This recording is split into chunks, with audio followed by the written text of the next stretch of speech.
Friends, hope you are doing well. मेरा नाम है शकील अहमद। तो फ्रेंड्स, आज की वीडियो में मैं डिस्कस करने वाला हूँ एमसीक्यूज़।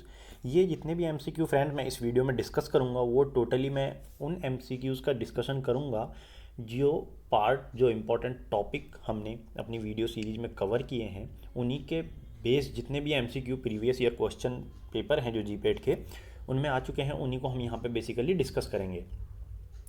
तो फ्रेंड्स, यहाँ पे मैंने मोस्टली जो है इंपॉर्टेंट क्वेश्चन लिए हैं। कुछ क्वेश्चंस को मैंने छोड़ दिया है जो कि इजी क्वेश्चन थे, जैसे कि एचएलबी वैल्यू पे थे, कुछ फॉर्मूले थे, लाइक हम देखें कि कार्स इंडेक्स कैसे निकाला जाता है। ऐसे कुछ फार्मूला वाले क्वेश्चन मैंने नहीं लिए हैं, यानी कि जो इजी थे जो आपको याद कर लेने हैं। फिर भी मैंने बहुत सारे क्वेश्चन जो कि अच्छे क्वेश्चन हैं और इम्पॉर्टेंट हैं और हम वो सारे टॉपिक कवर भी कर चुके हैं जिनसे वो क्वेश्चन आए हुए हैं, वो यहाँ पे रखे हैं। तो फ्रेंड्स, हम इन सारे एमसीक्यूज़ को देख लेते हैं और फ्रेंड्स इसमें हम दो वीडियोस लेके आएंगे। इस वीडियो में हम कुछ क्वेश्चंस डिस्कस करेंगे और एक नेक्स्ट वीडियो में हम कुछ क्वेश्चंस डिस्कस करेंगे। तो फ्रेंड्स, उम्मीद है कि ये आपको अच्छे लगेंगे। तो चलिए फ्रेंड्स, हम इन्हें स्टार्ट कर देते हैं। तो सबसे पहला क्वेश्चन फ्रेंड्स हमने रखा हुआ है जो आप यहाँ पे देख रहे हैं कि वॉन गेर ग्लाइकोजन स्टोरेज डिजीज़, यानी कि हमने आपको फ्रेंड्स अपने उस टाइम में हमने आपको डिस्कस किया था कि कितने टाइप की जो ग्लाइकोजन स्टोरेज डिजीज़ होती हैं। आपको अगर याद हो तो हमने आपको बताई थी कि 6 टाइप की जो डिजीज टोटल होती हैं वो ग्लाइकोजन स्टोरेज डिजीज से एसोसिएटेड है, यानी कि 6 टाइप 6 तक, टाइप 1 टू टाइप 6। अब जो टाइप 1 है उसी को हम वॉन गेरिक डिजीज बोलते हैं, यानी कि ये ग्लाइकोजन स्टोरेज जितने भी एंजाइम एसोसिएटेड हैं इससे उनमें डिफेक्ट की वजह से आता है। तो यहाँ पे बेसिकली 2019 जीपेट में यही क्वेश्चन पूछा गया है कि जो ये डिजीज है वो कौन से एंजाइम में डिफेक्ट की वजह से एसोसिएटेड है। तो हमने वहाँ पे फ्रेंड्स आपको डिस्कस किया था बहुत डिटेल में। इसका अगर सीधा साधा एग्जांपल देखें, जो टाइप 1 थी वो हमारी एसोसिएटेड थी, आप देखें कि ग्लूकोज 6 फॉस्फेट से। जबकि हमारा अगर दूसरा ऑप्शन देखें, जैसे कि आपको सबसे पहले फ्रेंड्स करना क्या है, एक्चुअली मैं आपको पहले इसका बता दूं थोड़ा सा कि आपको अटैम्प्ट कैसे करने हैं। क्वेश्चन अटैम्प्ट करने का तरीका ये रहेगा कि आपको सबसे पहले कोई एक पॉइंट याद रखना है, क्योंकि हर क्वेश्चन का कोई एक इंपॉर्टेंट पॉइंट है। अगर आप उस पॉइंट को वहाँ पे कैच कर जाते हैं तो आपका डेफिनेटली वो क्वेश्चन सही होने वाला है। इससे आपको होगा क्या कि आप कंफ्यूज भी नहीं होंगे फ्रेंड्स, बिल्कुल भी। तो ये चीज़ आपको हमेशा याद रखनी है। जो एक पॉइंट आपको बहुत अच्छे से पता है किसी भी टॉपिक का, आप उस जो पॉइंट है उसको ऑप्शंस में ढूंढने की कोशिश करें। अगर वो ऑप्शन में वहाँ पे मिल जाता है तो फ्रेंड्स आप उसके साथ सीधा जाएं, दूसरी चीज़ों में कंफ्यूज ना हो फ्रेंड्स।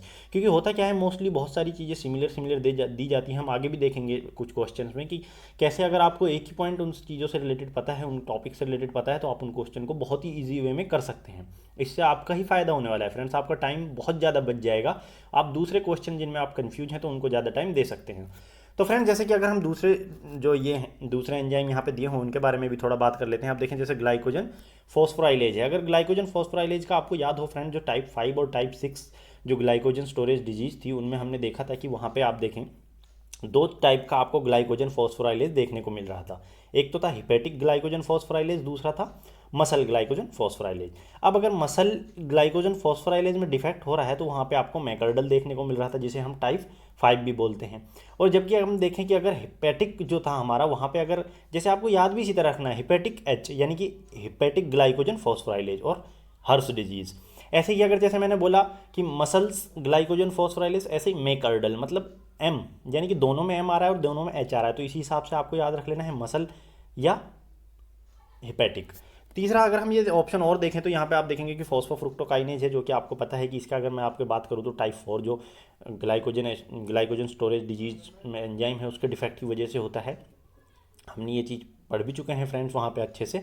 और फर्स्ट की अगर हम बात करें तो फ्रेंड्स ये टाइप 2 3 में इन्वॉल्व होता है फ्रेंड्स मोस्टली अगर देखा जाए तो ये फ्रेंड्स थे इनके जो चारों एंजाइमों का हमने पढ़ा और कैसे आपको अप्रोच करना है क्वेश्चन को वो बताया। तो नेक्स्ट क्वेश्चन की तरफ चलते हैं फ्रेंड्स। नेक्स्ट क्वेश्चन फ्रेंड जो रखा है, जैसा कि मैंने अपनी वीडियोस में आपको जब बताया था, मैं साइड इफेक्ट्स से जो ड्रग्स के वहाँ पे डिस्कस कर रहा था और मैंने ब्लड कोगुलेशन पाथवे भी आपके साथ डिस्कस किया है ऑलरेडी। तो वहाँ पे मैंने आपको एक स्पेशल पॉइंट मेंशन किया था कि जो विटामिन के है, और अब से पहले वीडियोस में भी हमने पढ़ा है कि कोएंजाइम किसे कहते हैं। तो यानी कि यहाँ पे पूछा क्या जा रहा है, पहले वो पढ़ लेते हैं। यानी कि which of the following inactive clotting factor is activated by the vitamin के एज ए कोएंजाइम।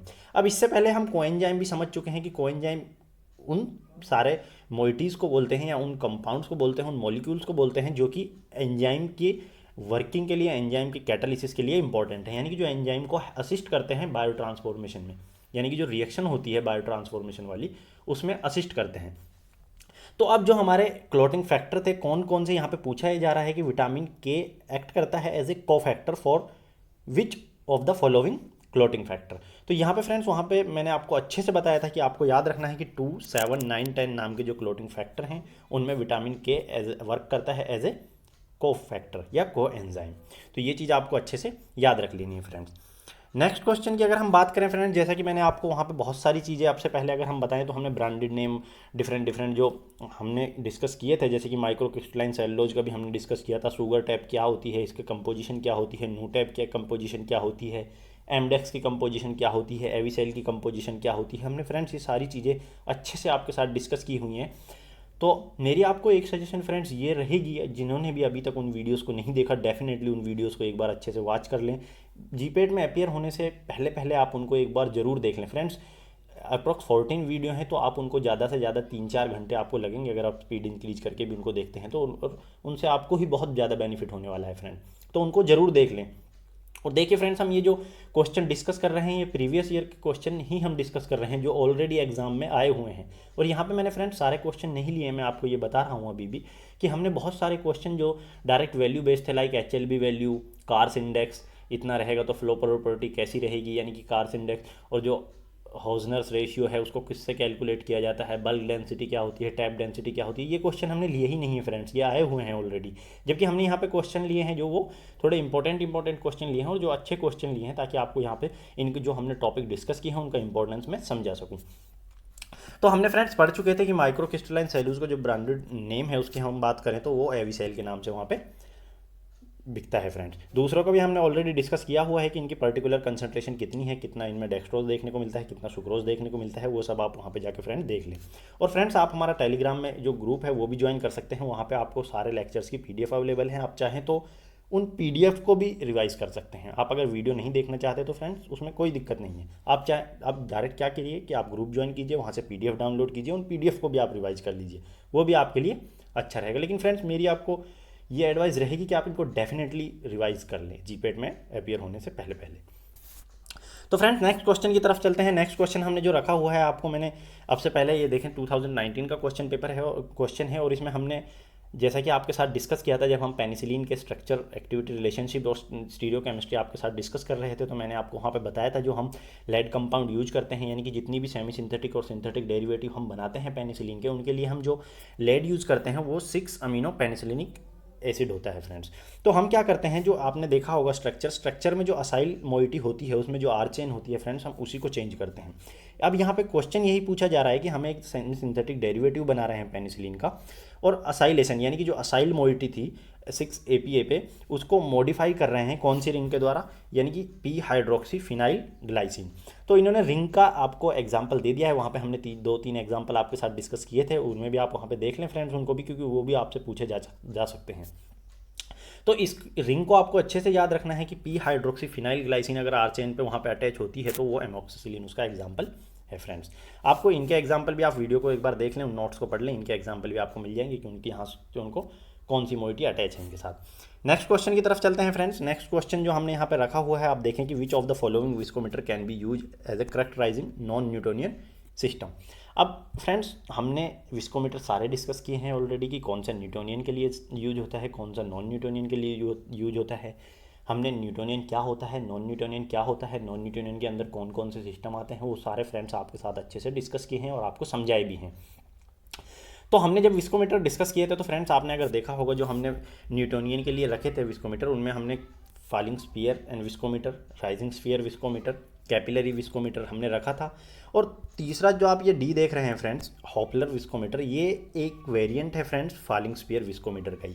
तो आप देखेंगे कि यहाँ पे अकेला ऑप्शन अब बचता है जो कि यूज होता है नॉन न्यूटोनियन सिस्टम के लिए, यानी कप एंड बाउ विस्कोमीटर है जो वो नॉन न्यूटोनियन के लिए यूज होता है। बाकी 3 के जो हैं वो न्यूटोनियन के लिए यूज होते हैं फ्रेंड्स, आपको अच्छे से याद रख लेना है। नेक्स्ट क्वेश्चन की तरफ चलते हैं फ्रेंड्स, क्योंकि मैंने आपको बोला कि आपको जो फ्रेंड्स एक एक पॉइंट पकड़ना है। अगर आप देखते कि यहाँ पे आपको सिर्फ सिर्फ इतना याद होता कि आपको नॉन न्यूटोनियन के लिए कप एंड बॉब अगर याद होता तो आप इस क्वेश्चन को आराम से कर पाते, क्योंकि बाकी तीन जो आपको यहाँ पे दिख रहे हैं वो तीनों के तीनों वो एग्जाम्पल हैं जो कि न्यूटोनियन के लिए यूज होते हैं। तो आपको अगर एक भी याद था तो आप इस क्वेश्चन को आराम से कर सकते थे। तो फ्रेंड्स नेक्स्ट क्वेश्चन में भी आपको एक ही चीज़ देखनी और एक ही चीज़ से आपका आंसर आ जाएगा। जैसे कि यहाँ पूछा गया है कि protein toxin that have been modified to reduce the toxicity without signifying altering the immunogenicity are known as, यानी कि जीपेट 2019 का क्वेश्चन है। इसमें पूछा गया है कि प्रोटीन टॉक्सिन, अब यहाँ पे फ्रेंड्स आपको टॉक्सिन वर्ड मिल गया है। अब याद रखने वाली बात यह है कि अगर यहाँ पे ओनली प्रोटीन होता तो हम बोल सकते थे कि इसको हम वैक्सीन भी बोल सकते थे फ्रेंड्स एक तरह से, यानी कि जो प्रोटीन वैक्सीन होती है जिन्हें सब यूनिट वैक्सीन बोलते हैं वो वाली वैक्सीन यहाँ पे आ सकती थी। लेकिन इन्होंने पर्टिकुलरली प्रोटीन के साथ एक टॉक्सिन वर्ड अटैच कर दिया है, यानी कि हमको टॉक्सिन को मॉडिफाई करना है। तो टॉक्सिन को जो हम मॉडिफाई करते हैं और एज ए यूज करते हैं इम्यूनोजेनिसिटी के लिए, यानी कि एज ए वैक्सीन के लिए, तो उसको हम बोलते हैं टॉक्सोइड। तो फ्रेंड्स यही आपको सिर्फ यहाँ पे एक पॉइंट को कैच करना था और इससे आपको एक यहाँ पे आंसर मिल जाने वाला था। तो आगे बढ़ते हैं फ्रेंड्स। नेक्स्ट क्वेश्चन जो यहाँ पे आप देख रहे हैं कि यहाँ पे लिखा हुआ है, हमने ऑलरेडी पिछली वीडियोस में हमने डिस्कस किया है कि एंजाइम साइटोक्रोम P450 इंडक्शन वाली ड्रग्स और इनहिबिटर वाली ड्रग्स, यानी कि कौन सा इनहिबिट करता है कौन सा इंड्यूस करता है। वहाँ पे मैंने आपको एक पॉइंट भी अच्छे से बताया था फ्रेंड्स, जो कि इंपॉर्टेंट पॉइंट था। मैंने आपको बोला था कि जो साइटोक्रोम P3A4 है वो मोस्टली मोर देन 50% ड्रग्स को वही मेटाबोलाइज करता है। तो फ्रेंड्स आपको ये सारा का सारा क्वेश्चन पढ़ने की ज़रूरत ही नहीं थी, आपको सिर्फ एक ही चीज़ यहाँ पे देखनी थी कि जो सबसे ज़्यादा 55% ड्रग्स हैं प्रेस्क्राइब ड्रग्स, उनको मेटाबोलाइज कौन सा एंजाइम कर रहा है। तो उसका एग्जांपल आपको सीधे सट उसका आंसर आपको यहाँ पे मिल जाना था। आपको इतना क्वेश्चन पढ़ने की फ्रेंड्स कोई ज़रूरत नहीं थी, बाकी जो चीज़ें दी हुई हैं ऊपर वो आपकी नॉलेज के लिए दी हुई हैं। चलते हैं नेक्स्ट क्वेश्चन की तरफ। नेक्स्ट क्वेश्चन जैसे कि हमने आर्टिफिशियल स्वीटनर्स से जो उनका एग्जाम्पल आपके साथ डिस्कस किए थे, और ये 2020 का क्वेश्चन है फ्रेंड्स। इसमें पूछा गया है कि जो सैक्रीन है वो कितने टाइम स्वीटनेस है उसकी एज़ कम्पेयर टू सुक्रोज। तो इसमें हमने आपके साथ वहाँ पे डिस्कस किया था कि 300 to 500 आपको एक रेंज देखने को मिल जाएगी। मोस्टली अगर देखें आपको जो लिखा हुआ मिलेगा वो 300 मिलेगा। ऐसे अगर 200 आप देखें कि ऐसी सल्फेम की थी, ऐसे ही फ्रेंड्स आप और सारे एग्जाम्पल हैं उनको भी याद रख सकते हैं। हमने ऑलरेडी नोट्स टेलीग्राम के ग्रुप में दिए हुए हैं, आप उनको रिवाइज कर लें। नेक्स्ट क्वेश्चन की तरफ चलते हैं फ्रेंड्स। ये 2020 का क्वेश्चन ही है, यानी कि टाइप 2 ग्लास कंटेनर के बारे में पूछा। फ्रेंड्स जो हमने उस टाइम डिस्कस किया था, आपको सिर्फ एक पॉइंट अच्छे से याद होना चाहिए था, जो हमने बताया था कि टाइप 2 ग्लासेस जो कि यूज होता है ऐसे सॉल्यूशंस के लिए, ऐसे जिनका pH लेस देन 7 है फ्रेंड्स। यानी कि अब आपको सिंपल सा एक आइडिया याद हो गया है कि आपको पता चल गया है कि अगर हम 7 से नीचे बात कर रहे हैं तो यानी कि हमारा एसिडिक है या न्यूट्रल है। तो हम सबसे पहला ऑप्शन अगर देखें एल्कलाइन सॉल्यूशन, तो उसके लिए हमारे पास सिंपल सा आंसर 9 में रहने वाला है, क्योंकि यूज हो ही नहीं सकता फ्रेंड्स।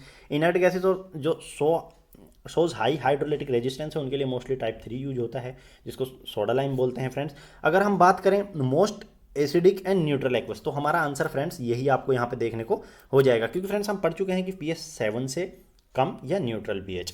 जबकि हम बात करें नॉन एक्वस प्रिपरेशन के लिए, आप देखें तो दूसरा एग्जाम्पल आपको दूसरे टाइप के ग्लास कंटेनर यूज करने को वहाँ पे मिलेंगे फ्रेंड्स। अब मैं आपको फ्रेंड्स यहाँ पे एक चीज़ बता देना चाहता हूँ, यानी कि हमने टाइप 4 का भी पढ़ा था, जो कि नॉन पेरेंटल जितने भी प्रोडक्ट्स हैं उनके लिए यूज होता है। आपको अगर याद हो तो एक स्पेसिफिक पॉइंट डिस्कस किया था, और उस पॉइंट में हमने बताया था कि जितने भी दूसरे टाइप के ग्लासेस हैं लाइक टाइप 1, 3 एंड 4, उनके लिए जो यूज हो रहा था टेस्ट, आप देखें कि वहाँ पे पाउडर ग्लास टेस्ट आपको यूज करने को मिल रहा था। लेकिन टाइप 2 से रिलेटेड अगर हम आपको याद हो तो हमने डिस्कस किया था कि इसके लिए एक अलग से टेस्ट यूज होता है जिसको हम वाटर अटैक टेस्ट बोलते हैं, और उसकी 2 कंडीशन थी फ्रेंड, डिफरेंट कंटेनर के साइज़ के आधार पर। वो आप एक बार देख लेना फ्रेंड्स। तो इसका आंसर हम देखते हैं फ्रेंड्स, सी इसका आंसर रहने वाला है। नेक्स्ट चलते हैं फ्रेंड्स। नेक्स्ट टॉपिक जो हमने यहाँ पर रखा है स्टिक टेस्ट। आप देखेंगे test toxin sterile filtered form of the culture. ये जीपेट 2020 का क्वेश्चन है फ्रेंड्स। हमने यहाँ पे आपको डिस्कस किया था कि जो स्टिक टेस्ट और इलेक्ट टेस्ट 2 टाइप के टेस्ट हमने डिस्कस किए थे, जो कि कोरिनोबैक्टीरियम डिप्थेरी के लिए यूज में होते हैं फ्रेंड्स। दूसरे टेस्ट भी थे, वो आप एक बार वहाँ पे जाके देख लें फ्रेंड्स। नेक्स्ट चलता हूँ। नेक्स्ट जो यहाँ पे ये क्वेश्चन दिया गया है फ्रेंड्स, आपको इसमें कुछ याद नहीं रखना था। ये जो क्वेश्चन था फ्रेंड्स, ये बेसिकली जो हमने दूसरे टाइम शेयरिंग जो हमने सिस्टम वहाँ पे आपके साथ डिस्कस किए थे, यानी कि थिक्सोट्रॉफी और रियोपैक्सी, जिसको नेगेटिव थिक्सोट्रॉफी भी हम बोलते हैं, यानी कि वो हमने डिस्कस किए थे। और हमने हमको बताया था कि एक तो gel sol gel and gel sol gel transformation होता है। तो यहाँ पे फ्रेंड्स जो क्वेश्चन पूछा गया है उसमें यही पूछा गया है कि बेसिकली कि ये कौन सा सिस्टम है, अगर उसको हम शेयरिंग स्ट्रेस अप्लाई करते हैं तो जेल में कन्वर्ट हो जाता है, यानी सोल जेल सोल आपको देखने को एक तरह से मिल रहा है। तो उसका एग्जाम्पल सीधा साधा हमको आंसर मिल जाएगा, रियोपैक्सी आपको देखने को वहाँ पर आंसर मिल जाएगा। तो फ्रेंड्स नेक्स्ट क्वेश्चन की अगर मैं बात करूं, मैंने अमीनो एसिड का क्लासिफिकेशन आपके साथ डिस्कस किया, उसी से रिलेटेड ये क्वेश्चन है। यानी कि मोस्टली जो हम यहाँ पे क्वेश्चन डिस्कस कर रहे हैं, हो सकता है क्वेश्चन थोड़े घुमा फिरा के दिए हों, लेकिन कंसेप्ट वही है जो हमने डिस्कस आपके साथ कर चुके हैं ऑलरेडी। तो हमने जो एक आपके साथ डिस्कस किया था कि जितने भी अमीनो एसिड हैं सारे के सारे ऑप्टिकली एक्टिव हैं एक्सेप्ट ग्लाइसिन। तो वही क्वेश्चन यहाँ पे पूछा गया है कि following amino acid does not exhibit optical isomerism, यानी कि अगर ऑप्टिकल आइसोमेरिज्म इसकी होती तो ये ऑप्टिकली एक्टिव हो जाते। तो यहाँ पे ऑप्टिकली आइसोमेरिज्म नहीं है, तो इसका मतलब ऑप्टिकली इनएक्टिव है, और ऑप्टिकली इनएक्टिव कौन सा अमीनो एसिड है, तो ग्लाइसिन है। आपको ये चीज़ अच्छे से याद रखनी है। नेक्स्ट टॉपिक की बात करें, हमने केमिस्ट्री के कुछ इंपॉर्टेंट टर्म डिस्कस किए थे, स्टीरियो केमिस्ट्री को डिस्कस की थी, तो उन्हीं से रिलेटेड एक क्वेश्चन यहाँ पे ऑलरेडी हमें मिला हुआ है। तो यहाँ पे मोस्टली जो चीज़ पूछी गई है, आपको एक ही पॉइंट याद रखना था, यानी कि 2 मोनोसैकेराइड है और एक सिंगल कार्बन एटम से वो डिफरेंट है। अब हमने सिंगल कार्बन एटम से अगर डिफरेंट है तो वो डिस्कस कर चुके हैं कि उन्हें हम इपीमर बोलते हैं फ्रेंड्स। नेक्स्ट चलते हैं, अभी हमने लेटेस्ट अपनी जो हमारी वीडियो है 13th वीडियो, उसमें ही हमने डिस्कस किया है कि global source of IR is, यानी कि यहाँ पे पूछा गया है जो ग्लोबल सोर्स है वो किस चीज़ का बेसिकली बना हुआ है, यानी कि उसकी कंपोजिशन क्या है। तो हम ऑलरेडी वहाँ पे डिस्कस कर चुके हैं कि सिलिकॉन कार्बाइड रॉड होती हैं जिनको कंबाइन करके वो ग्लोबल सोर्स यानी कि रेडिएशन सोर्स है जो वो बनाया जाता है फ्रेंड्स।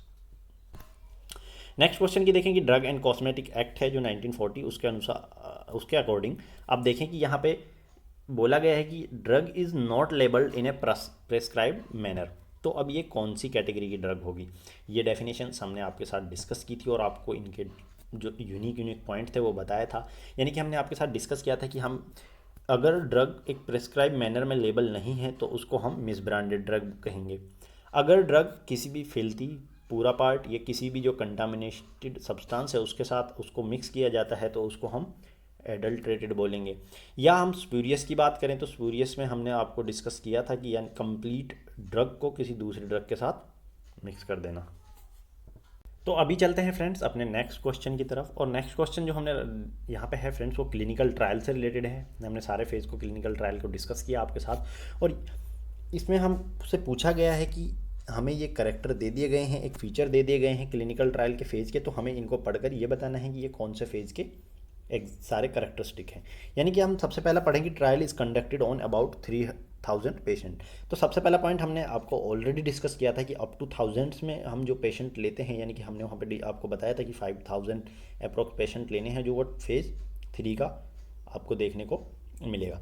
दूसरी चीज़ हम पढ़ें कि थेरापेटिक कन्फर्मेटरी जो फेज़ था उसको भी फेज़ 3 ही बोला जाता है। सेफ्टी और टॉलरेटिबिलिटी यहाँ पे इवेल्यूएट की जाती है, और अगर फेज़ 3 को कोई ड्रग कंप्लीट कर लेती है तो उसको एनडीए से अप्रूवल मिल जाता है, जो कि फेज़ 4 में फिर एक नेक्स्ट फेज आ जाता है जिसमें हम जो लॉन्ग टर्म के एडवर्स इफेक्ट हैं उनको देखते हैं। तो फ्रेंड्स इसका एग्जाम्पल आपको सीधा सा जो आंसर है इसका आपको थर्ड यानी कि ऑप्शन ए आपको देखने को मिलेगा, यानी कि ये फेज 3 के सारे करेक्टरिस्टिक्स हैं।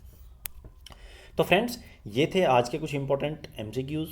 हम नेक्स्ट वीडियो में भी और बहुत सारे एमसीक्यूज़ बचे हुए हैं फ्रेंड्स, उनको डिस्कस करेंगे। यानी कि हम नेक्स्ट वीडियो में अप्रॉक्स 15 to 20 क्वेश्चन और आपके साथ डिस्कस करेंगे, आपको बताएंगे कि कैसे अटैम्प्ट करने होते हैं। फ्रेंड्स आपको इनमें बेसिकली याद रखने वाली चीज़ यही है कि इंपॉर्टेंट पॉइंट तो आपको याद रखने हैं और उन्हीं पॉइंट्स के बेसिस पे आपके ये क्वेश्चन सारे के सारे सॉल्व हो जाएंगे। फ्रेंड्स बहुत सारे क्वेश्चन हमारे इन टॉपिक से आने वाले हैं, आप यकीन मानिए इन सबको आप जरूर देख लीजिएगा फ्रेंड्स। इनकी लिंक मैं आपको डिस्क्रिप्शन में दे दूंगा और उनको अपने फ्रेंड्स के साथ ज़्यादा से ज़्यादा शेयर करें जो अभी जीपेट की प्रिपरेशन कर रहे हैं। तो फ्रेंड्स मिलते हैं नेक्स्ट वीडियो में, तब तक के लिए थैंक यू।